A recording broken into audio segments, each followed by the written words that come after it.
Welcome to Virtual Learning Network. This is session number 2 of Management of R&D and Innovations. Now various topics to be covered in this session are R&D and economic development, concurrent product development, design and development, new product development, the product development method, production and innovation, concurrent product development, total quality design. So now let's get started. First of all, R&D and economic development. जैसे हमने last session में discuss किया था, R&D research and development it basically stands for all those activities जिसकी help से एक organisation different innovations कर सकती है अपनी एग्जिस्टिंग प्रोडक्ट लाइन में या फिर नए प्रोडक्ट्स को इंट्रोड्यूस कर सकती है. It is an activity which is undertaken by the firm's research institutes to generate knowledge and find ways of using the existing knowledge. So basically ये वो प्रोसीजर है जिसके थ्रू फर्म्स डिफरेंट स्टेप्स ले सकती है कि किस तरीके से एग्जिस्टिंग नॉलेज बेस को हम इंक्रीज कर सकते हैं. लेट्स से सपोज एक organisation is producing a product A. Now R&D department उस ऑर्गेनाइजेशन के पास कॉन्स्टेंटली वहाँ पे रिसर्चेज हो रही हैं. Now in due course of time they have developed, they have researched कि एक अगर पर्टिकुलर फीचर प्रोडक्ट में अगर इंट्रोड्यूस कर देते हैं उससे जो सेल्स हैं प्रोडक्ट की वो इंक्रीज़ हो जाएंगी. सो इन अ वे वो या तो नॉलेज जनरेट कर रहे हैं या फिर वो एग्जिस्टिंग नॉलेज को ब्रॉडन कर रहे हैं, उसका होराइजन जो है उसे बढ़ा रहे हैं. R&D act as the generator of technologies. R&D basically new technologies को लाने में हेल्प करता है. Now let us see how it can help. Let's say suppose पहले हम वॉकमैन यूज़ करते थे but nowadays we have iPods. It was initially started by Apple. So Apple के R&D सेक्शन में ऐसी बहुत सारी रिसर्चेज हुई होंगी जिससे दे मस्ट हैव रियलाइज्ड कि कंज्यूमर्स को फाइनली पोर्टेबल डिवाइस चाहिए म्यूज़िक को सुनने के लिए. And finally they have come up to the new technologies which is iPods. The creator of knowledge pool R&D comprises of basic research. Now basically R&D में अब एक basic research include होती है. It is undertaken to gain new scientific knowledge. एक particular new knowledge को जब हम we want to explore, अगर एक पर्टिकुलर सब्जेक्ट से रिलेटेड हम नए नए आस्पेक्ट्स को एक्सप्लोर करना चाहते हैं, that is basically a basic research. It is not primarily directed towards any specific application. ऐसा नहीं होता कि हम एक पर्टिकुलर प्रॉब्लम के लिए रिसर्च कर रहे हैं but generally we want to increase the knowledge base. उस केस में ही हम बेसिक रिसर्च को कंडक्ट करते हैं. अब जितनी भी ये रिसर्चेज होती हैं इनके जो रिजल्ट्स होते हैं they are non negotiable and usually scientific journals में हम उन्हें पब्लिश कराते हैं. साइंटिफिक पीरियोडिकल्स में, साइंटिफिक मैगजीन्स में the results of all these researches are published. Then we have applied research. Now applied research का एक साइंटिफिक एक स्पेसिफिक ऑब्जेक्टिव होता है. इट कुड बी आपको एक प्रॉब्लम सॉल्व करनी है, एक प्रोडक्ट के फीचर्स को इन्हांस करना है. So if there is a specific objective जिसको आप फुलफिल करना चाहते हैं you need to undergo the applied research. Now the results are valid for limited number of products.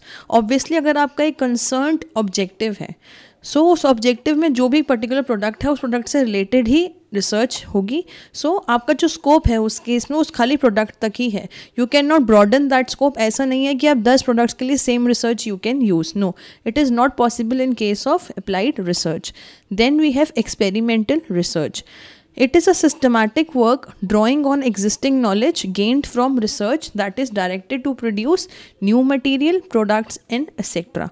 So experimental research basically systematic work है जिससे हम new knowledge, एक particular new research में नई नई चीज़ों को ढूंढ सकते हैं, new materials को, new products को we can explore further. Now अगर हम बात करें research and development and economic development की, सो बेसिकली R&D बहुत हद तक इकोनॉमिक डेवलपमेंट में हेल्प कर सकता है. Now how?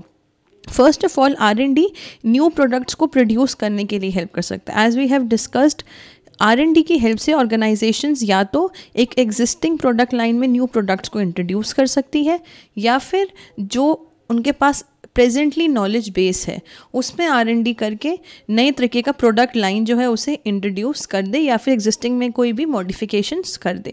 So in both the cases economy को एज अ होल बहुत ज़्यादा फ़ायदा होता है बिकॉज फाइनली कस्टमर्स की जो यूटिलिटी है वो ज़्यादा अच्छे तरीके से प्रोडक्ट जो है प्रोवाइड कर सकते हैं. Now we have technological innovation process. Now as you all can see in this diagram, first of all there is research design and development phase. सबसे पहले एक बेसिक रिसर्च कंडक्ट की जाती है कि क्या क्या नए इन्वेंशंस हो सकते हैं। Then we will be designing that particular product, designing phase will be there. Later on हम एक प्रोटोटाइप डेवलप कर लेंगे। प्रोटोटाइप बेसिकली एक एग्जैक्ट जो प्रोडक्ट हम बाद में लॉन्च करना चाहते हैं उसका एक स्मॉल वर्जन प्रोटोटाइप बना लिया जाएगा, and we will be testing that prototype that whether it is actually practical to make use of that prototype और नॉट। देन हम फाइनल प्रोडक्ट की रीडिज़ाइनिंग या फिर री इंजीनियरिंग डिज़ाइनिंग पे काम करना शुरू कर देंगे। फाइनली जितने भी डायमेंशंस हैं प्रोडक्ट की, we will start working upon that dimensions की क्या स्पेसिफिकेशंस होने चाहिए, क्या फीचर्स होने चाहिए, and finally we will be producing that particular product. Now product produce होने के बाद the procedure is not ended here. उसके बाद हमें मार्केटिंग करनी पड़ेगी। We are suppose to do the sales of that particular product. Once you have done the sales, आपने customer को प्रोडक्ट सेल कर दिया, उसके बाद भी you are answerable to the customers. So आपको आफ्टर सेल सर्विसेज भी कस्टमर्स को प्रोवाइड करनी पड़ेंगी so that you can have a long term relationship with the customers. Then design in the process of invention, innovation and evolution of a product. Now there are basically 3 different types of processes. सबसे पहले एक product का हमें basically एक idea मिलता है। Then there is the phase of invention. Once you have identified that basic idea, आप उसको डिज़ाइन करोगे into a new product. This is basically an invention. Now invention के बाद there can be a scope of innovation. Innovation means already एक product market में available है, उसके कुछ फीचर्स को यू वांट टू मॉडिफाई ताकि वो एक नए तरीके से यूज़ किया जा सके, and then we can have reinnovation. क्या और भी कुछ पॉसिबिलिटीज़ हैं उसमें चेंजेस करने की। तो जब हम बात करते हैं इन्वेंशन की, जो general question which comes to our mind is it scientifically और टेक्निकली फीजिबल। जो भी हमारे पास बेसिक आइडिया हमारे दिमाग में आया है, इज़ इट रियली फीजिबल कि उसके अकॉर्डिंगली हम कुछ काम कर सकते हैं। लेट्स से सपोज आपको आज आइडिया है that you want to make a restaurant on moon. So is it really scientifically feasible है, टेक्निकली फीजिबल है कि आप रेस्टोरेंट बना सकते हैं मून पे। देन इनोवेशन जब हम करते हैं उसमें जो हमें we need to consider is can it be built commercially. अगर आप कुछ एक मॉडिफिकेशन करना चाहते हैं एक प्रोडक्ट में, let's say suppose you are offering a mobile phone, now you want to inculcate one feature जिसमें without even having a camera one can shoot various things. So इस टेक्नोलॉजी को हम कमर्शियली मार्केट में publicise कर सकते हैं या फिर नहीं कर सकते। And finally when we talk about reinnovation में we basically talk about that can it be made better और चीपर और दी बोथ। जो भी हमने चेंजेस इनोवेशन फेज में किए हैं, उस चेंजेस के बाद क्या और भी बेटर तरीके से प्रोडक्ट में चेंजेस आ सकते हैं जिससे प्रोडक्ट या तो बेटर हो जाए या फिर और सस्ता हो जाए। Then design and development. Now design is the process of converting an idea into information that makes a new product. So basically designing phase की हम जब बात करते हैं वो प्रोसीजर है जिसमें वो सारे स्टेप्स इंक्लूड होते हैं जिससे हम एक फाइनल बिजनेस आइडिया को कन्वर्ट कर सकते हैं एंड प्रोडक्ट में जो कस्टमर्स यूज़ करेंगे। Now a design can be an experimental design.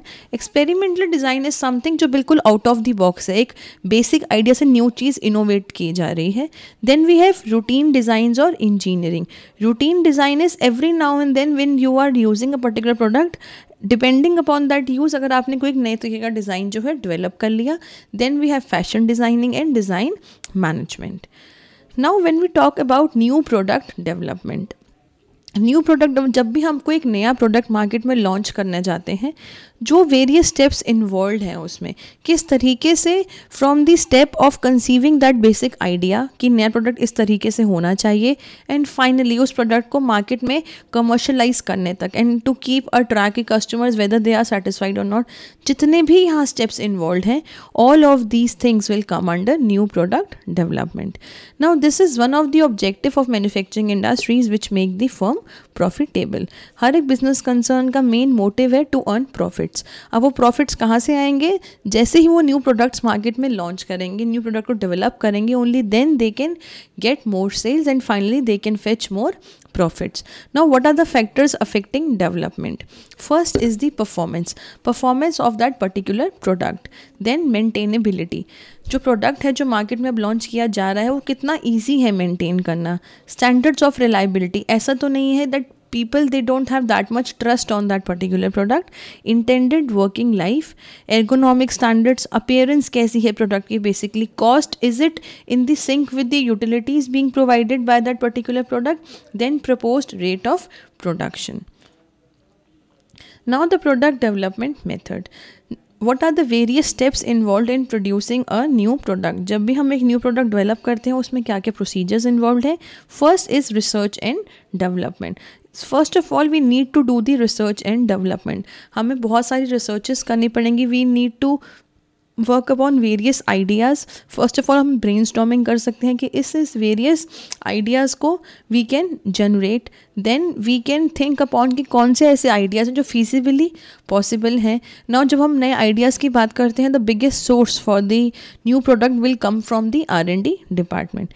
Then there will be the engineering design phase. Engineering design phase में we'll be basically talking about what all dimensions should be there in a particular product. Then there will be the tooling कि किस तरीके से you will be developing that particular sort of product. After this phase we will try to develop a prototype. Prototype more or less it is like a small scale production of the final product. जो भी हम final product market में launch करेंगे उसका छोटे size पे model जो हम prepare करते हैं, that is basically prototypes. Once we have prepared the prototype, उनकी हम टेस्टिंग करेंगे. If it is good enough, if it is doing well, then हम लार्ज स्केल प्रोडक्शन शुरू कर देंगे. And finally will be selling these products to the customers. Market में product को commercialise कर दिया जाएगा. नो प्रोडक्ट कंसेप्ट की जब अगर हम बात करते हैं, it should be very simple. ऐसा नहीं है प्रोडक्ट अपने आप में ही इतना कॉम्प्लेक्स है that people they have started ignoring that particular product because it is very complicated to understand that particular functioning of the product. Then compact on size. बल्कि product होगा तो कस्टमर शायद इतनी प्रेफरेंस नहीं देंगे अनलेस एंड अनटिल सारे ही product उस पर्टिकुलर साइज़ के ही अवेलेबल हैं. Then minimum expected turnovers. Exploit the company's main strength. Company की जितनी भी मेन स्ट्रेंथ है उसको हमें एक्सप्लॉइट करना है. Actually when we talk about the company strength, एक कंपनी को अपना स्वॉट एनालिसिस करना बहुत ज़रूरी होता है. वेल बेसिकली स्वॉट stands for strength, weakness, opportunities and threat. हर एक कंपनी को just to have a market standing, a better market standing, उन्हें अपनी स्ट्रेंथ को सिंक में लाना होता है with the opportunities available in the market. जितनी भी अपॉर्चुनिटीज़ मार्केट में अवेलेबल हैं, अगर वो उसे एक्सप्लोर कर सकते हैं in relation with the strengths available, अगर अपनी स्ट्रेंथ को वो यूज़ करेंगे ताकि अपॉर्चुनिटीज़ को वो ढंग से एक्सप्लोर कर पाएँ, only in that case a company will be a successful venture. Then be cash self sustaining. एक ऑर्गेनाइजेशन में there has to be enough cash so that every now and then उन्हें जो भी प्रोडक्ट में development करनी है, they can easily do it. Then product innovation. Now what is innovation? Innovation अगर हम कोई भी एक ऐसा चेंज करते हैं फीचर्स में ऑफ दैट पर्टिकुलर प्रोडक्ट जिससे कोई भी या तो उनके यूसेज में फ़र्क आ जाए या फिर जो हमारे टारगेट कस्टमर्स से उसमें फ़र्क आ जाए, this is basically the innovation. Innovation process adds economic dimensions to the technical dimensions. Now it basically involves the incremental changes जो बहुत ज़्यादा छोटे होते हैं but they are very important for the overall improvement of that particular product. Then we have radical changes, innovation which create the new industries. ऐसी innovation जिससे new industry create हो गई. इंक्रीमेंटल चेंजेस की अगर हम बात करें, लेट्स से सपोज पहले 2G मोबाइल थे but nowadays we are having a 3G mobile. Radical changes, innovation जिससे न्यू इंडस्ट्री ही इस्टेब्लिश हो गई. Let's say suppose initially particular product नहीं आता but nowadays we are having a laptop, we are having tablets, so new industry has been established. Now concurrent product development. एक company के internal stakeholders भी होते हैं as well as external stakeholders भी होते हैं. Internal stake holders basically वो सारे स्टेक होल्डर्स जो कंपनी के अपने प्रीमाइसेस के अंडर हैं, whereas external stakeholders company के प्रीमाइसेस के बाहर हैं. इन दोनों ही स्टेक होल्डर्स को company is accountable. So according to that accountability एक कंपनी को प्रोडक्ट डेवलपमेंट करना पड़ता है. लेट्स से सपोज जैसे मार्केटिंग डिपार्टमेंट है, marketing department is an internal stakeholder और जो हमारे कस्टमर्स हैं they are external stakeholders. So जब हम एक प्रोडक्ट डेवलप करेंगे it will be depending upon the customers as well as the marketing department. Now जब हम प्रोडक्ट को फाइनली डेवलप करने की कोशिश करेंगे it will be dependent upon manufacturing department किस तरीके का है, प्लस हमारे कॉम्पिटिटर्स किस तरीके से प्रोडक्शन कर रहे हैं। देन फाइनली हमारे पास R&D टीम कैसी है और फाइन मशीन की सप्लाईज जो हैं वो भी कैसे हमें मिल रही हैं। Now, what are the important steps to be taken here? First is identify the need first. जो सबसे important need है, we need to identify it first. Develop a strategy for meeting those needs. किस तरीके से हम उन needs को fulfill कर सकते हैं. Then again हम पूरे process को redesign करेंगे and we will be investing the funds in the technologies. Then we have total quality design. Nowadays customers are very well aware. They know कि quality product क्या होता है, किस तरीके से they can get a quality product. So designing is the process of applying the discovered principle in the cause of invention. Basic जब हम designing की बात करते हैं basically deals with the arrangement of the features कि कौन कौन से फीचर्स होने चाहिए पर्टिकुलर प्रोडक्ट में और स्टाइलिंग किस तरीके की होगी प्रोडक्ट की. Then total quality environment should focus on. जब हम क्वालिटी की बात करते हैं प्रोडक्शन रिलेटेड तो वो कौन सी चीज़ों का ध्यान देते हैं. First, product development is customer driven, helps to prevent the errors. Product development जो भी होगी it should be on dependent upon the customers need. Customer finally क्या देखते हैं प्रोडक्ट में क्या क्या होना चाहिए सो दैट एरर्स ज़्यादा ना हो. देन प्रोसेस ओरिएंटेड टीम्स होनी चाहिए. जो प्रोसेस कम से कम रिसोर्सेज को यूज़ करता है ऐसी teams should be followed. And then finally overall controlling process पे एम्फोसाइज किया जाना चाहिए so that quality overall process में हम इंश्योर कर सकें. एक्चुअली ऑर्गेनाइजेशन में टोटल क्वालिटी तभी इंश्योर हो सकती है when it is not restricted to a single department और to a single workflow. Rather organisation में एज अ होल जब हम क्वालिटी को इंश्योर करते हैं every phase we are ensuring कि क्वालिटी प्रोडक्शन हो रही है. Only then we can have the total quality design. Now these are some of the questions for your own practice. First, explain the product development method. किस तरीके से new product को हम develop कर सकते हैं. Then what do you mean by total quality design? That's all about this session. Thank you.